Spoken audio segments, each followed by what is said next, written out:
Yeah, yeah.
Coming up on Mental Health Matters with Marty, join us for our bi-weekly show with Dr. Story and Dr. Sean on Finishing Well. Stay tuned.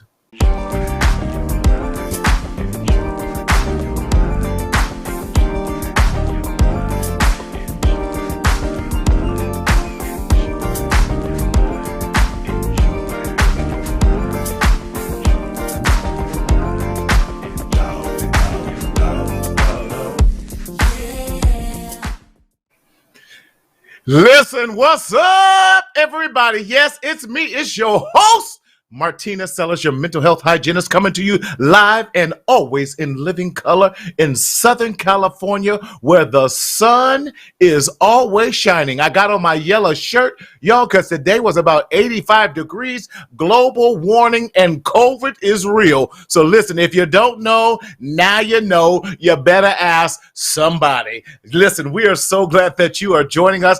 I get so excited about this show here every other Wednesday that we do the Daughters Dialogue with Dr. Margarita Story and Bishop Dr. Sean Stewart. Listen, these two great minds just blow my mind. I feel like the lesson of all of them in here, because they are so great in ministry and all that they do. We want to bring you real conversations in our community about how we can propel and move forward. As my Alexander the Great says on the Peloton, it's time for us to activate our greatness. That's what we're doing, activating our greatness in here. Listen, we want you to like, share, call people on, tell people to jump on this podcast and this live show, because we got a great show for you tonight. But let me remind you what this show is all about. The Mental Health Matters with Marty and the Daughters Dialogue with Dr. Story. We are a psychoeducational show. What does that mean? We want to bring you knowledge, and we want to help you out with your mental health, your spiritual health, your psychological, your financial health, your physical, mental well-being in that. In other words, we are not a substitute for you talking to your pastor. We are not a substitute for you seeing your therapist. We are not a substitute for you seeing your family doctor, but we are a supplement to help you in this journey. We want you to live your best life. Just like our theme song says, enjoy your life. That's how we want you to do that. However, if you're experiencing any type of psychological or medical emergency, please, we encourage you to go to your nearest urgent care, dial 911, do whatever it takes to get you healthy and well, because that's what it's all about. Now, how do you engage? Now, we all have our personal pages. I got my personal page up here because, yes, last night we had tons of comments on my personal page, but we would prefer for right now if you engage us on the Mental Health Matters with Marty Facebook page or on the Marcel Media Group on YouTube. However, if you do the other pages, we cannot guarantee we will see your comments, but here we can see them and post them and speak to it, because we want this to be a dialogue that we're having. So, what's the topic for tonight? I'm so glad you asked. The topic for tonight is finishing well. How do we finish well in 2021? Yes, Dr. Margarita Story is the brilliant mind behind this topic. I agree with her. We hope that you had an amazing Thanksgiving, but we want you to finish well. Today is December 1st, and we were also going to talk about today is World AIDS Day, and we don't want to leave that out and talk about that, how it's affecting our communities. So, Daryl, can you kick the video with Dr. Story before we bring her on the stage? Hey there, beloved. It is your girl, the Reverend Dr. Margarita Story, and I am so delighted to share with you my new podcast called A Daughter's Dialogue, the Cinderella Syndrome. This podcast is for women of all ages and stages who desire to take an introspective look at their lives, to challenge and to confront some of our beliefs and behaviors that just may be hindering and hampering us from showing up in this world that has been waiting for us. Initially, we're going to utilize the story of Cinderella as our source of sharing. And I believe that the situations and scenarios faced by Cinderella are similar to those we face today. Subscribe, share, and tune in to A Daughter's Dialogue, the Cinderella Syndrome.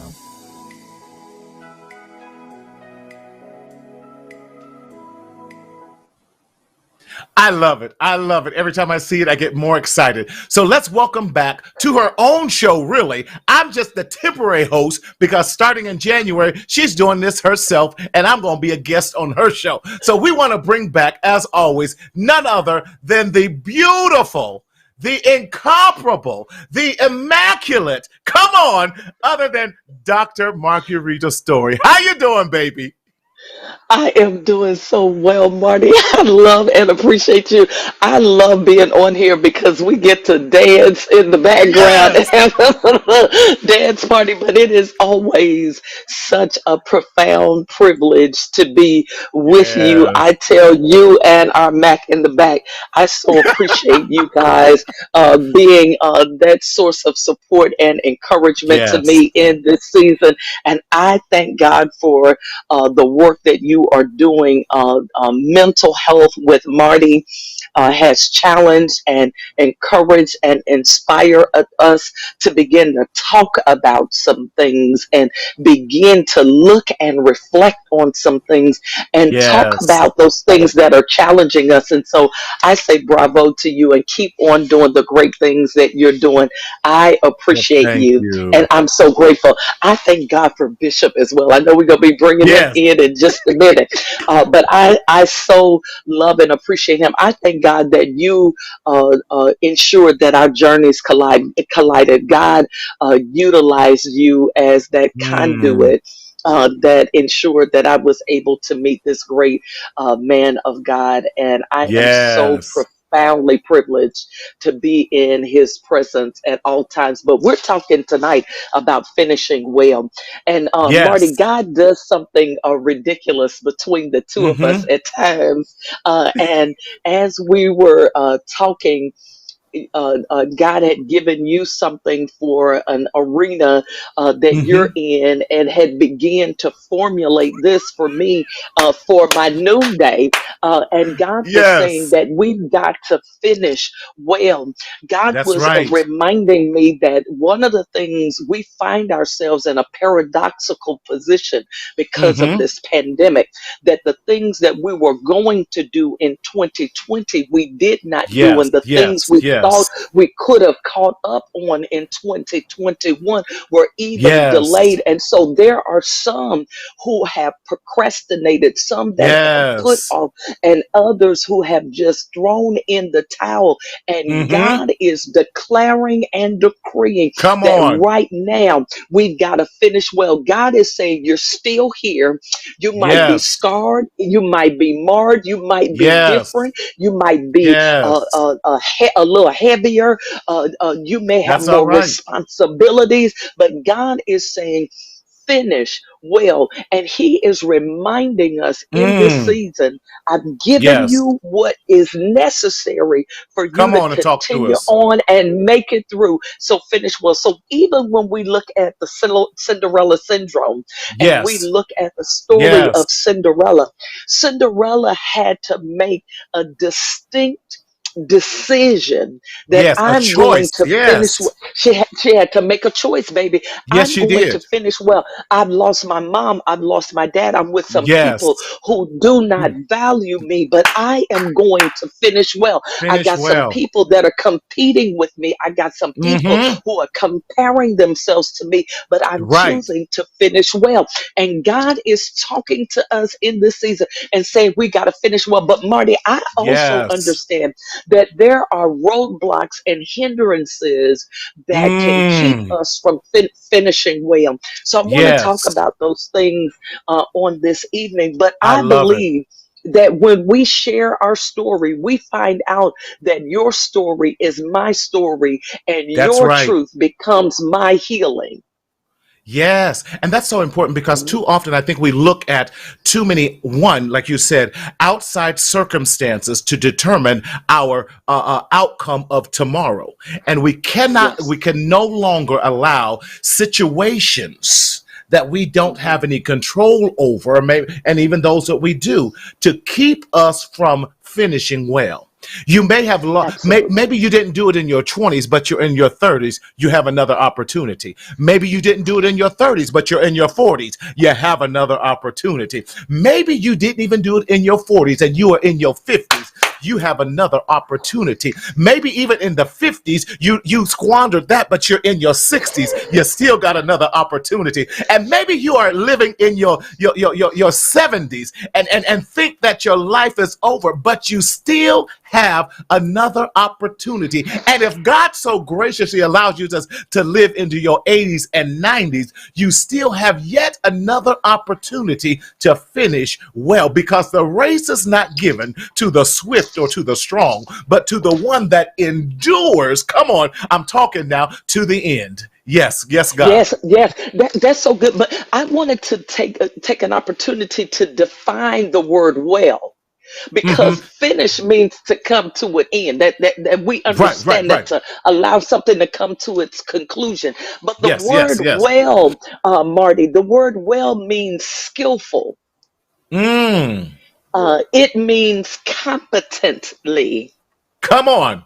Yes, yes, It yes. means in excellence. It means effectively. Yes.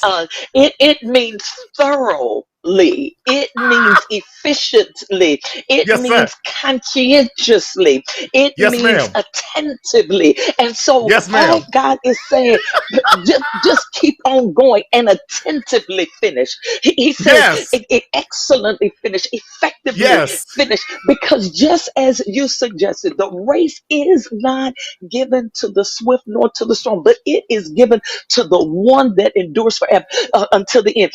Marty, this Yes. reminds me of one of the marathon runners when the Olympics were Was. in Mexico.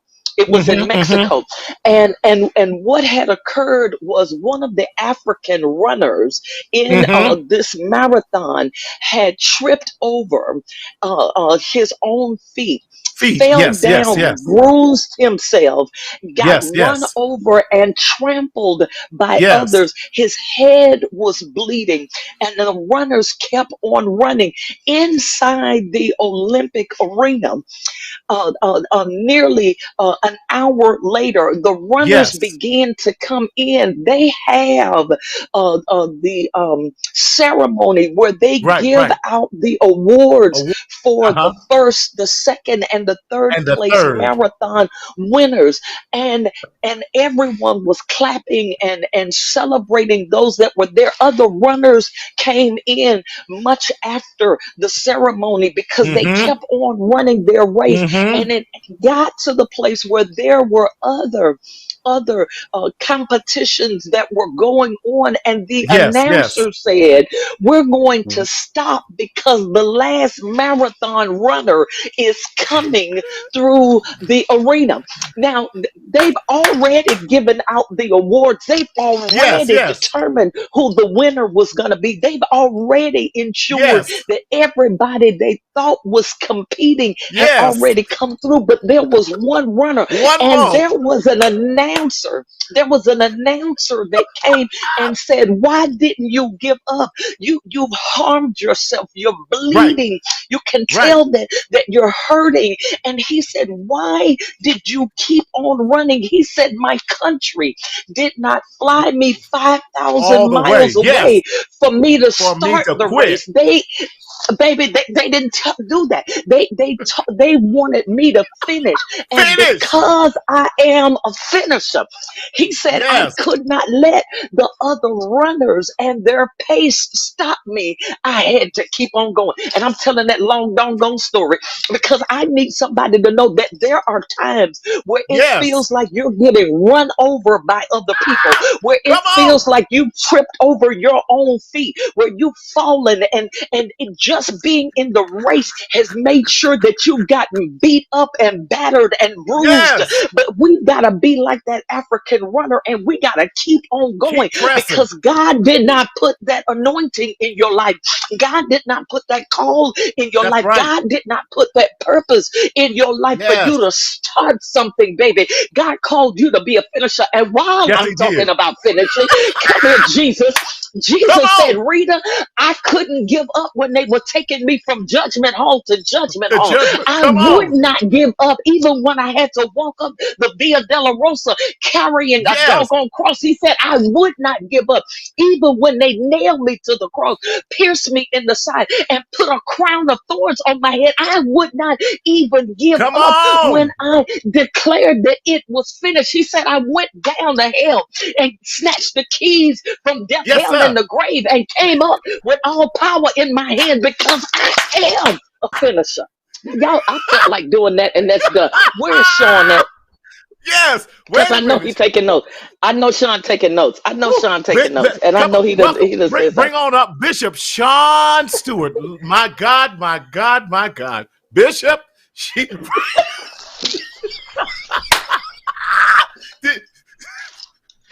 ain't nothing left.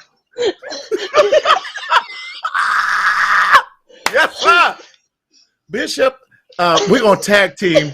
And Tag, so, you're it. I'm taking her out the arena now. and so there, when we finish this meeting, we will need to have a conversation about the schematic of this thing. I don't understand why I'm on here, to be very honest. I don't. What am I supposed to? I can't even do the altar call behind that. The Villa de Rosa. The only thing I was waiting on was for her to scream. They had to bring forth the diadem and crown. I was waiting on that. Right. And crown him, Lord of. Crown. I was waiting on that part, but no, we didn't want to do that, so that's fine. I want to piggyback, Yes, and, yes, sir. and I want to speak to a couple of things that she touched, and I want to kind of touch it just a little bit. I want to welcome everyone to their season of acceleration and transition. Come on. We That's good. have finished the 11th month of the year. We have arrived to the 12th month. But you know you were in the month of no? Prior. The month of no, we don't do well being told no, but we do well living. In no. We don't do well being told no, but we do well living in no. Now, watch this. Bring your negative constructed self over here and let's talk for a minute. Yes, sir. Always assume being told no is a rejection. It is a rejection in the negative connotation if your intention is wrong. But we start talking about that in the month of November. Out of 12 months, you mean to tell me God only found 1 month to tell me no? So I'm pointing to something. In November, we started off with NO, right? What we didn't think into, what do we say no to? No more depression, no more suicidal ideation, no more sex with people who don't love me, no more love with money. to lose. No more being involved in toxic relationships that have nothing to do with my benefit. No more giving myself to people who have not earned to be even That's in right. the same. That's right. To breathe the same air I'm breathing. No more giving space to toxic people. That's right. No more liking posts from people who say they post beautiful things, but they're still toxic. How are you going to post a prophetic statement and you're still toxic in the next verse? So I'm here to say that we have now completed the month of no. My God. The month of DE. And so now, as an English teacher, I ain't got it like score, but I'm going to give you my point. We have arrived to the 12th month, and I want to walk us back to, if you will, a first grade skill. In first grade, we teach students how to deconstruct a word, if you will. And so when we teach students to deconstruct a word, we teach something called prefix, root word, suffix. Y'all heard those things. Prefix at the beginning. Root word is in the root word. At the end, right? At the end, yes. Talk to us. Latin, you're talking about the conjugation of verbs, changing the tense of things, per se. Right. But I just want to give this fundamental lesson about we came out of the season of no. No. Now we're in the season of D. And so the season of D means you have the right to declare your outcome if you open your mouth. You have the authority to declare your outcome if you close your eyes and see your future. And so declare. Let me put this for you. So here it is. Let's look at the month of December. Okay, let's look at that. DE is prefix. Prefix deals with predictions. When was the last time you predicted your future from the place God saw it, not the seat you were sitting in? December is the root of the process, which means that you're dealing with the process. So you have to predict how your process is going to happen, right? Because the root cause of most people's situation is you start off well, but you die in the process, so you abort your outcome before you ever get started. And most times we miss the blessing of the miracle because we the burden of the process, right? Yes. So you have a prefix predicts, you have a process with the root word. Now watch this. Your ending is the suffix. How you change the tense of a word tells me how you come out of a word. We said that we were going to finish strong. And finish well. Yes, sir. Finishing well, right? Yes. Suggests you continue the process. I would like to suggest that you are finishing means that you're still in the process of stopping. Process. That's right. It's a continuing process. It is. But I would like to say you have finished the season of no. You have started the process of declaration. You have the power to persist, predict, define your process, and declare your outcome without ever exposing your vulnerability to anybody that could hurt you. Finishing well is a mindset that must be in at all times. So I want to do this. This is for free. Letting go is hard. Assuming you understand the pain is worse. Say that one more time for the folks in the back row. Letting go is hard because you assume if you let go. Well, let me come back at you another way. Keeping the addictions you know and the pain that you know and the devil that hurt you in place is easier because you assume you can manage the pain as it comes. What you're not talking about is that regardless of the face or the hand, at the end is still pain. So I'm going to suggest that letting go is hard because you're letting go of your comfort. But assuming you understand the pain is worse. Keeping the pain makes it worse because then it does something. I'm a cancer survivor. Catch this. When you keep the pain, you emotionally metastasize the pain throughout your body. So then you spread the toxicity of what you're trying to mask and what you're trying to hide. And then watch this. Anybody that's attached to you, because according to the Old Testament, they say when the oil roll off the bed, it blessed everybody, right? This the other side. When the sin and the pain rolls off, it attaches to the people to you. So then you're teaching your children how to live in abused relationships. You're teaching your children how to. So then we have got to learn. Bishop. Grow is hard, but staying in the place you in is toxic. And the one thing I'm tired of doing is performing spiritual autopsies in church when they are emotional murders. But we have a problem. Here's the problem. Story, don't look at me like that. Don't even come at me like that, Story. Don't even do it. Right. I tell you, listen. Y'all go so deep. I can only take one line at a time. But here's my challenge to even that, because I'm in 1,000% agreement with you. When I have people that sit on my couch, and we start to turn this corner because we know the pain. We no longer know how to live without it. So when we start feeling, yes, the pain yes, it is, because we like what the pain brings us. Even if it's because we're in so much pain, we no longer even recognize, can I say it this way, positive attention from negative attention, and we cling to the negative attention because that brings us more attention. Therefore, we begin to self-sabotage the victory. We begin to self-sabotage the pain-free life because all we know is the painful life in that. And that's why I challenge people all the time. So then one of the things I think that we have to point out too in that conversation, Marty, is that most people don't realize that continuing in the process that they're in is what's killing them. Yes. Yes. It is not that the person, you knew the person was toxic before you started dating them. You thought that you could love on them long enough and you could sexually bribe them and emotionally buy them trinkets and toys, and that would change the behavior. I'm a firm believer that behavior doesn't change based off the purchase of gifts. Behavior changes when a person makes an intentional choice to do the work. But were you healthy during that time that you hooked up with them? Because hurting people attract other hurting people, and we hurt each other, because I'm seeing through the lenses of hurt and not the corrective lenses of healing and healthiness. And then when we get healthy, you look at, I must have been sick, because there's no way in hell that person should have been this close to me. In the first place. Right. Because I must have been out of my mind, because I was in a right mind. There's no way I would even let them in my let them in the crowd, let alone in my inner circle.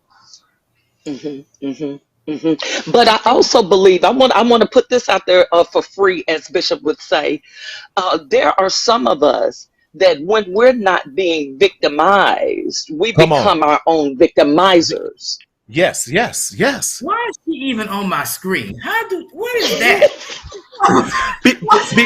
Because it's cyclical. It's cyclical. Because can we go here? It models the pattern of domestic violence. Because it models that pattern.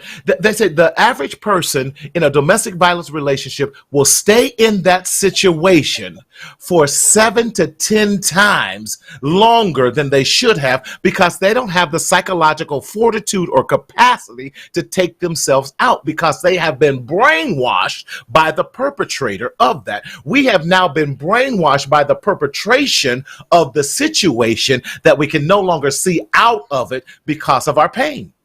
Well, I want to go right, further. But I'm gonna go after you, Bishop. You go on.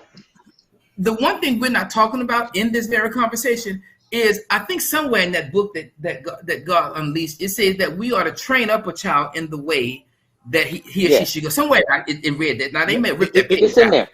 It's in Proverbs somewhere in there. So I believe, What we talk about, though, is in the same construct of teaching our children holiness and righteousness, we also condition our children to live in dysfunction. So we teach them how to live in dysfunction. We teach them how to live in abusive relationships. So then when your child does get into an abusive relationship, you want to go drive them out of it, and you're trying to figure out where they got it from when they learned it at home, and you didn't just teach learned them, behaviors. You broke them in. You didn't just teach them, you broke them in. So then not only are we stuck fixing a behavior, now we're also repairing a brokenness. And my nephew Ian Haddock says it well. You can't build solid on broken and expect it to sustain itself. Absolutely. Wow. Absolutely. Okay. Go ahead, Dr. Story. You were going to say. One of the things I was going to say is, as I've been doing counseling, pastoral counseling, what I am finding is, because individuals find themselves in positions and places where they feel like they've been ignored, then being a victim gets them the attention that they desire. And so it's biblical as well. Come here, Hannah. Hannah got a problem with Penina. She ends up going in the church. They can't figure out what she's saying, so they're trying to diagnose her because she's in the house of God, and all of the attention is on her. And so now we're trying to figure out why we got to pay attention to you. And so we misdiagnose you as being drunk, when the mere issue is, I need the attention on me. Now that I got it, man of God, I'm not drunk as you was supposed. I'm a woman that's grieving. Well, why your grieving tale gotta have the whole worship service shift to have the attention on you? And it is because I have not gotten what I wanted to get from my husband. I could not get the attention I wanted from Penina, and God won't make my uterus work like I want him to.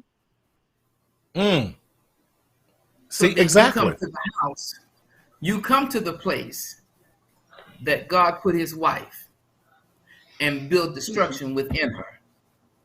Right. But that's why we have to get past the emotions.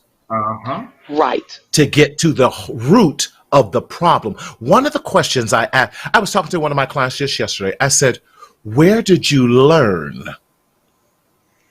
love, and who taught you love in your family? Who taught you how to be a mother? Who taught you? And it boiled down to that both her parents had let her down because her stepfather was molesting her, and her mother knew about it. And her father, who now started another family, said he couldn't disrupt his family in order to protect her. So she's crying out for attention. Come on. And these are church-going folk now. Don't play with me. Because he didn't want to ruin his new family to protect the daughter. So she says, well, who was supposed to protect me? And I said, you're repeating the same cycle because you don't know positive attention. So you have to stop it. And you have to tell that 10-year-old girl that you're going to be all right, and you have to love on her. Oh, so you said the 40-year-old got to tell the 10-year-old girl that she okay within herself. Is that what you're saying? Within herself. Right. That's exactly. So I told the 25-year-old girl to tell. Notice I didn't say woman, because emotionally she's still a girl. So, yes, I had to tell the 25-year-old physical woman but emotional girl to reach back and talk to the 10-year-old girl and walk her hand and hold her hand and walk her through back to 25, so that we can now begin to heal and mend herself along the way, because she can no longer depend on mama and daddy because they both failed her. Right. Let me add something to what you're saying as well, Marty, because one of the things is, and I tell women this all the time, if the 10-year-old can get you here, because see, that 25-year-old, the 10-year-old did her job. She was strong enough and kept on going. She was resilient enough. And now I done passed the baton to you. You 25, and I expect you to keep on going, because if I can keep going at 10, if I can keep going, and both of our parents finish well, baby. Finish well. You finish, because I'm passing the baton. I'm passing the baton on to you, and I was 10. And I took the abuse. I was 10. Now I expect you at 25 to take it the rest of the way. You ain't gonna tell me. I made sure that we didn't crack up and go crazy. And I done got us all the way to 25. And you sit up here trying to act like it ain't in you. It's been in us. It's been here. So now I challenge the behaviors. Finishing is you beat me. It is to the behavior.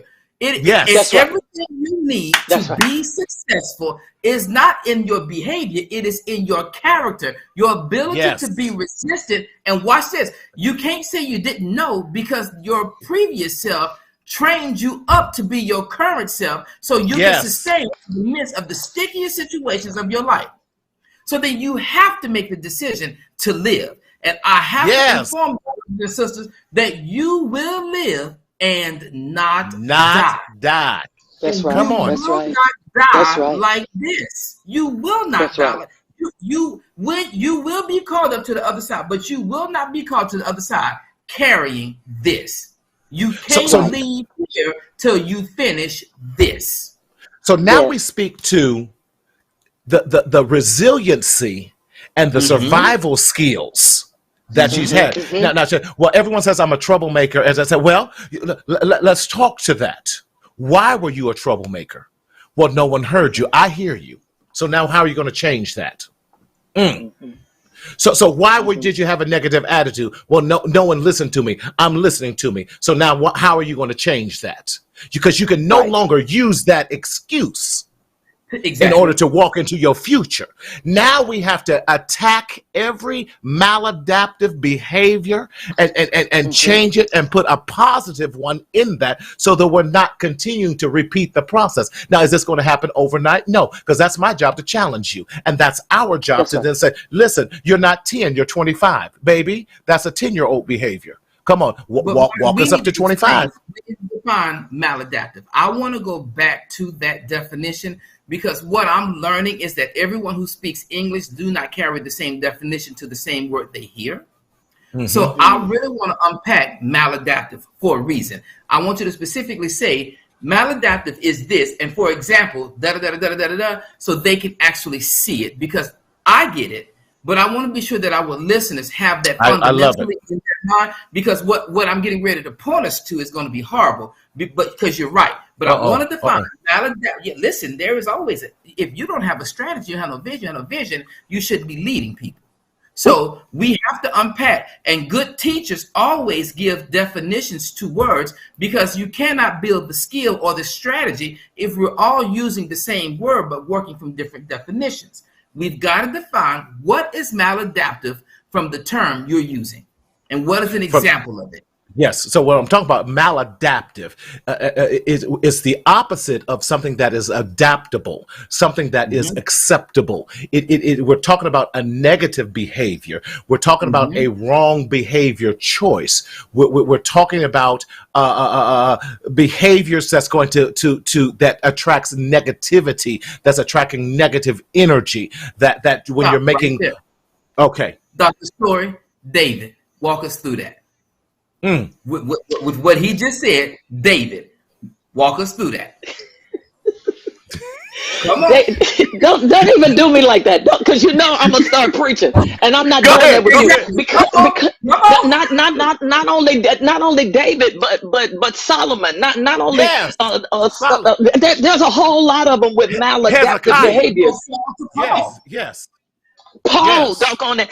But I love that. But the writer of Hebrews says this to us in the 12th chapter, around the first verse, the B portion of it. He says this. He says, "Let us lay aside every weight and sin which so easily beset us, and then let us run with patience the race that has been set before us." And so even the writer of Hebrews is saying, because Bishop, you mentioned this early on, babe. I think we was on for 1 minute in the show. Some stuff you gotta let go. We're not going to finish well. And so that maladaptive behavior, it is not that we don't understand that it is not producing what is necessary, but because we've been feeding into the fact that now somebody's watching me and listening to me and I've got someone's attention, but it is not producing the freedom to get to the place and the promise that God has for us.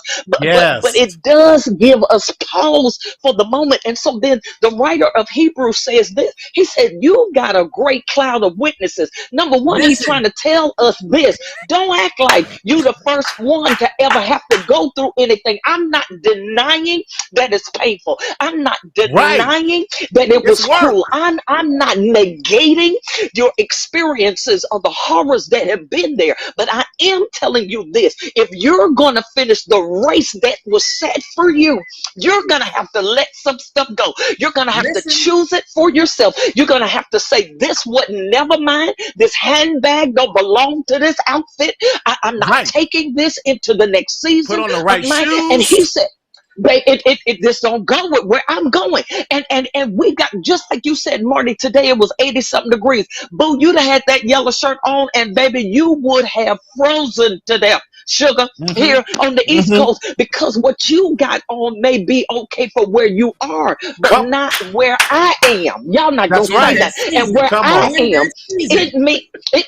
that's right. I gotta have what I need, and I gotta adapt to the circumstance I'm in. The other thing that we've got to understand as well, Bishop, is that the enemy only can use our past because he does not have control over our present or our future, and so he has to utilize what you remember. He has to utilize what they said. He has to utilize your memory and your mind in order to manipulate you, to keep you from being able to do what God has called you to do. And so one of the things that God has done for us, he's saying that I'm not taking away the fact that it happened to you. I'm setting you free from the bondage of it. And our real issue is that we would rather be bound than open up and receive the blessings of God.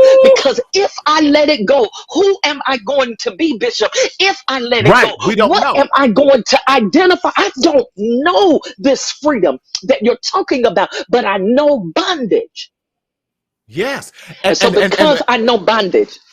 Yes. I'm saying, and what the enemy does, what I call that, when he keeps pushing the recall button of our past, it then leads to depression, because depression is not letting go of those things of the past. So he's trying to throw you in a state of depression and leave you there so that you isolate, you don't get up, and you stay in the bed. You can't move forward if you stay still.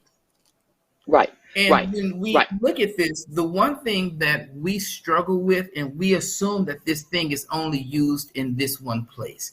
And so a lot of times, the one thing I love about my Baptist training is that at the benediction, the Reverend would say, this is now the part of the worship where we all get to tell God, thank you, and be blessed to go do the work he has built for us. The problem is that the first word in the benediction messes up everybody. They skip over that word in Jude 1:24, and they go all the way to the end. Now. Because the laying aside the weight and sin happens as soon as you decide to let it go. How do you know you decided to let it go? When you can give the benediction. How do you know what the benediction says about the time? Most people want to let it go in time. God has said he's letting it go in this very season. So he says, now and the sweet communion of the Holy Spirit. Now, watch what it does. When you get in the season, you put the person who controls it in place. Then you release it. Then he says, now make the grace go. And the sweet communion, watch what it do. Let it rest. What does your body need? Rest. Let it rule. Let it manage the things that you can see and not see. Let it rest and abide. Live within you at all times. Watch this for the time frame. Those of you who need the time, henceforth and forevermore. And so he releases you in time and in season.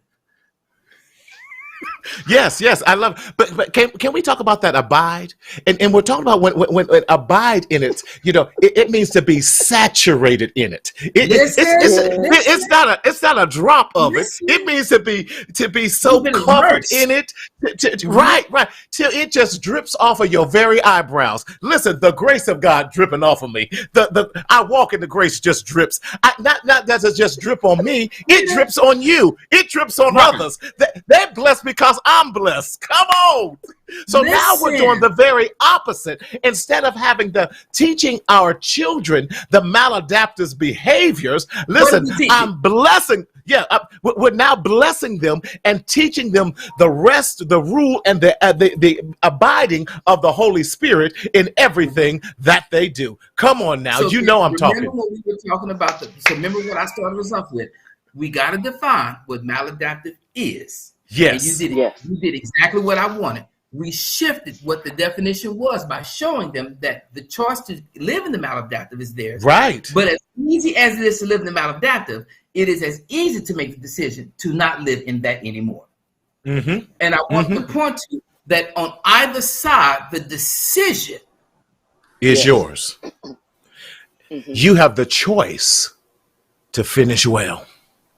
Yes. And how you do it is yours. And I think that one of the things we got to get to, finishing strong requires consistency to yourself. Yes. Consistency to yourself. The reason diets fail, financial planning fails, you being able to maintain a relationship fails is because you don't stick to the lack of consistency.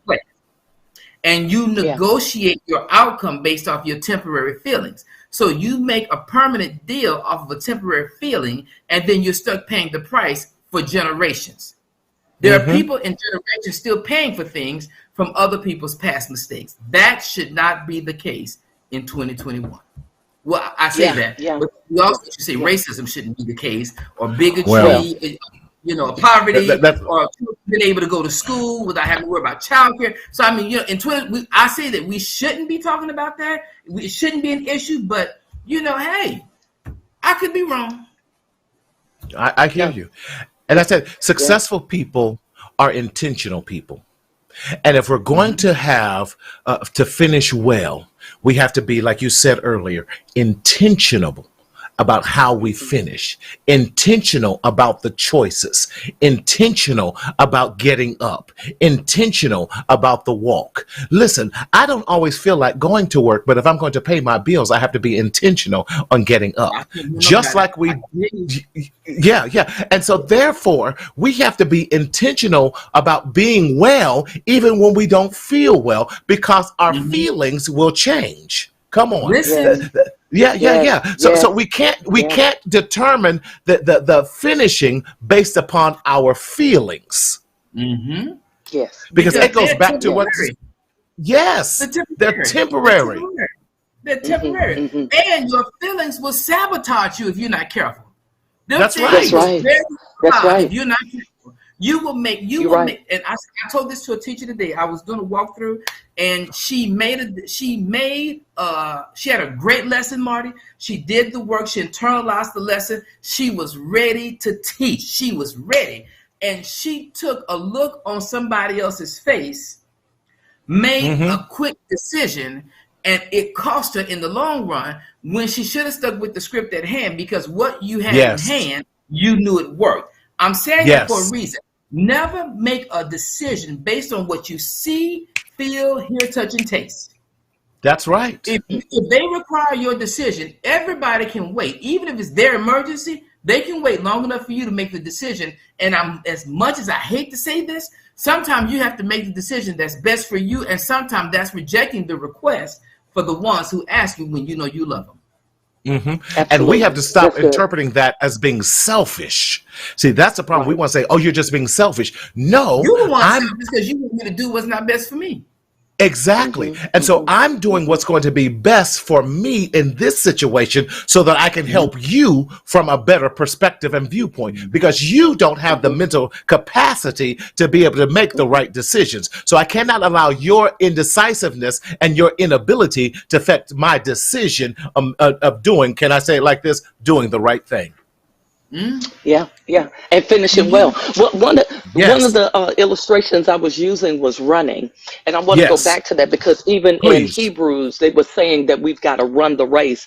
And one of the things, whenever you're running in a race or you're a runner of a race, it requires fitness, it requires focus, and it requires the management of fatigue. And one of the things about those that are believers is we don't want to be fit, we don't want to be focused, and we do not want to manage our fatigue. Baby, that is a natural part of life, that you're going to be fatigued. But how you manage your fatigue is going to impact whether or not you finish well. How you maintain your focus while you're fatigued, because you're going to be fatigued, but you gotta stay focused. And how we manage our focus while managing our fatigue is going to impact how we finish well and whether we're fit. And many of us spiritually are not fit, emotionally are not fit. And then we get in races, Bishop, and we want to win a race off of a Shondo, Rondo, and a Hondo. And we understand that we are not fit.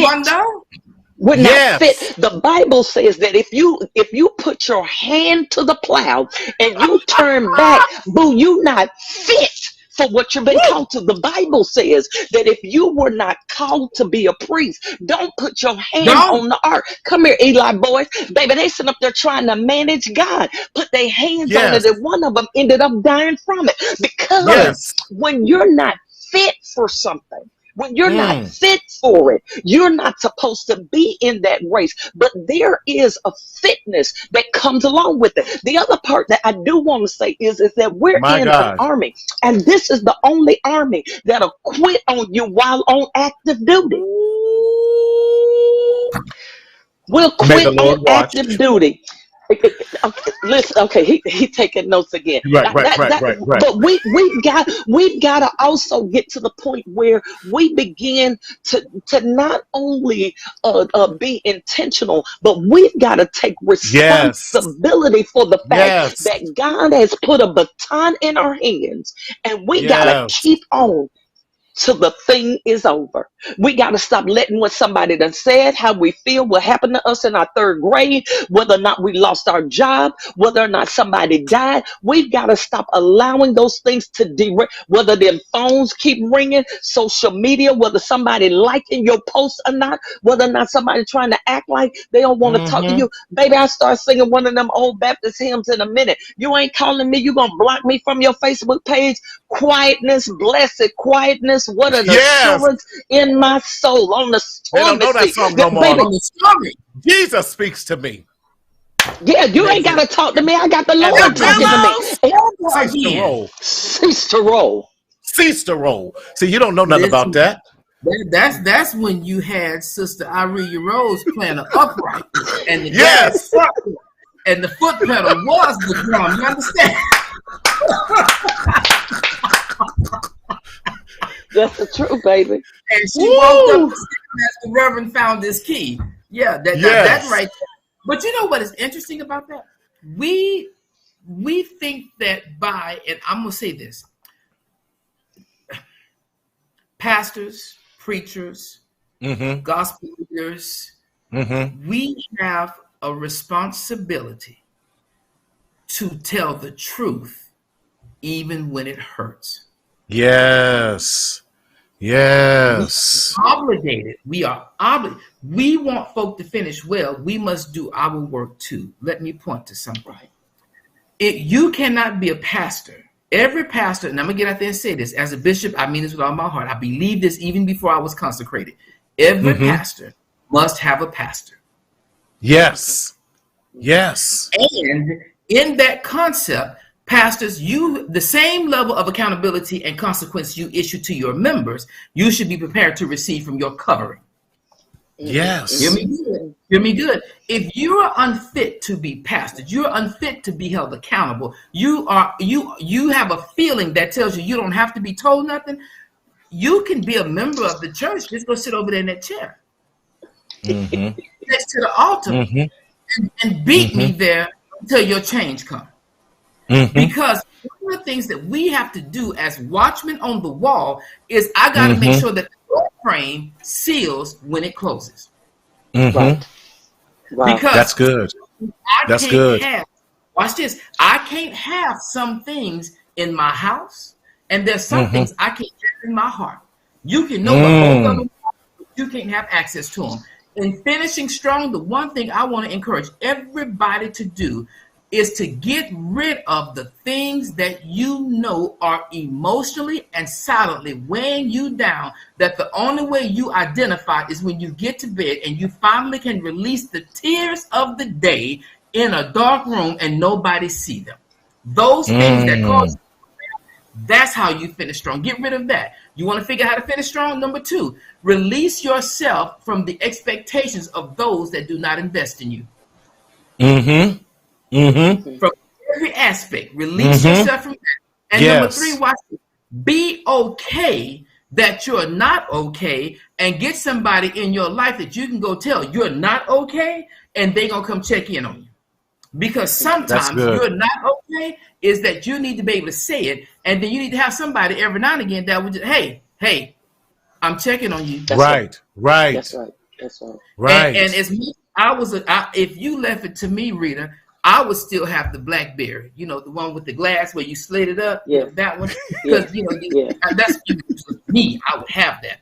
But the one thing I've learned about, my brother, Keith McQueen, he said this well, and I believe in it. He says iPhones are apostolic. He's right. They are. They will reveal the truth. FaceTime apostolic. They are apostolic. But the one thing FaceTime will do. Listen, I got to tell you, I got Bishop Keith McQueen, Powerhouse Church, Indianapolis and Chicago. I got that from him. After he said Apple phones are apostolic, and I don't argue with him, but he's right about it. Because what apostolic is, when you get on that FaceTime, I can hide how I feel over the phone in my voice. Yes. I cannot hide when you see my face. That's right.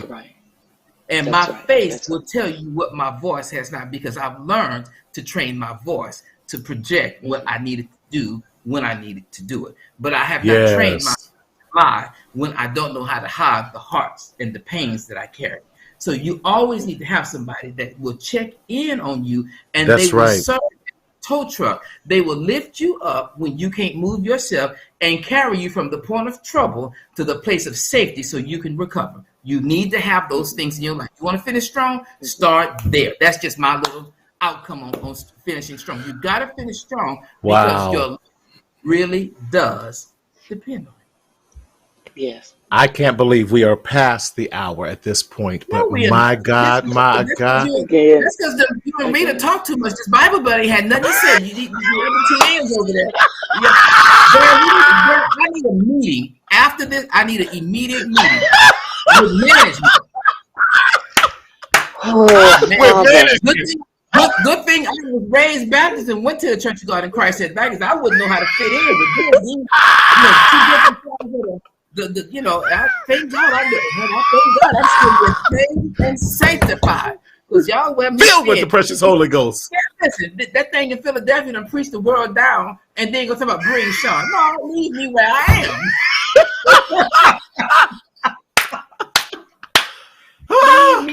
You know what?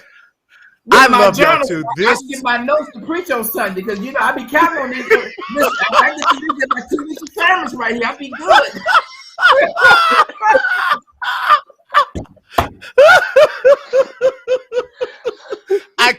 I can't.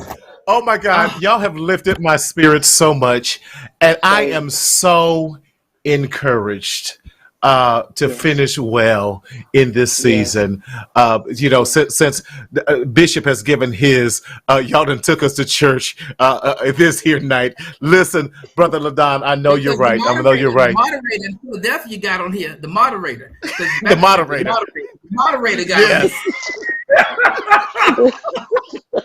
There's no moderator here. Yeah, you done took us to the convention. We done had our own convention tonight. Convention, yes. Noonday luncheon starting came through here.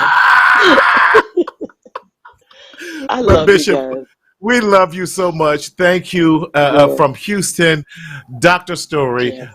Any words of finishing well? Listen, Sister Darlene, I'm encouraged as well too. Yes. You love you three. Sister Janice, I love these two as well. They can't get rid of me. And even if they tried, I'm just gonna show up. I need a key to y'all houses and access to your bank accounts. Listen, I keep telling you, call me when you taxiing off the runway headed this way. Don't call me till you get on the plane and you taxiing up. If you turn the light off and they say prepare for takeoff, that's when you call me and tell me you on the way. Right. Don't call right. me beforehand. I ain't gonna believe you coming. Call me when you say you taxi. I'll be at the airport to pick you up. Sister Tanya, so good to see you. Thank you for always joining us. Dr. Story, how do you want to conclude us tonight? Because you're going to close us out.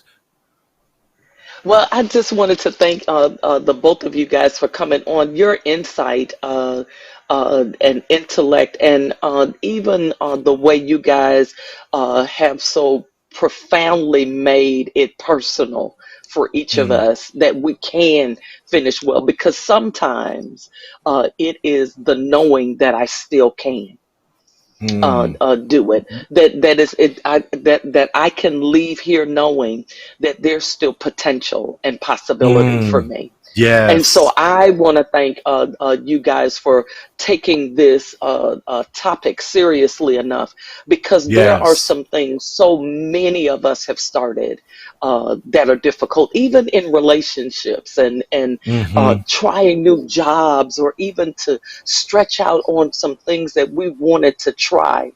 And to hear this evening that there's some tools you can have. You can let some stuff go. You can be encouraged and inspired by some other people that'll lift you and encourage and inspire you. And then to even hear that we've got to put the effort in. I think those are some great takeaways for all of us. It's not going to always fall in our lap, and it may not be easy. One of the things that I go back to Hebrews 12 one last time, and it says for us to run that race. And the race there is agon in the Greek, and that is where we get our word agony from. And it's literally teaching us that we've got to put forth an effort to finish, even if it may be difficult, even when there are obstacles. Just put forth the effort. And just like you started with us, Marty, I'm so tired of Bishop. The race, he done pulled that book out again. The race is not given. Let me tell you what the sermon series is going to be. So when I tell you to come, don't look confused. We're going to talk about being anointed in your agony. Oh, Lord have mercy. Anointed in your agony. Okay, I can't preach that one. That's the doctor story. I'm just going to get my water. Oh, God knows. That's good. Call me when that come on, because I need to see that one. But we've got to put forth an effort. I want everyone to know that is watching now, a part of the mental health with Marty, and a part of the daughter's dialogue, that you can do it.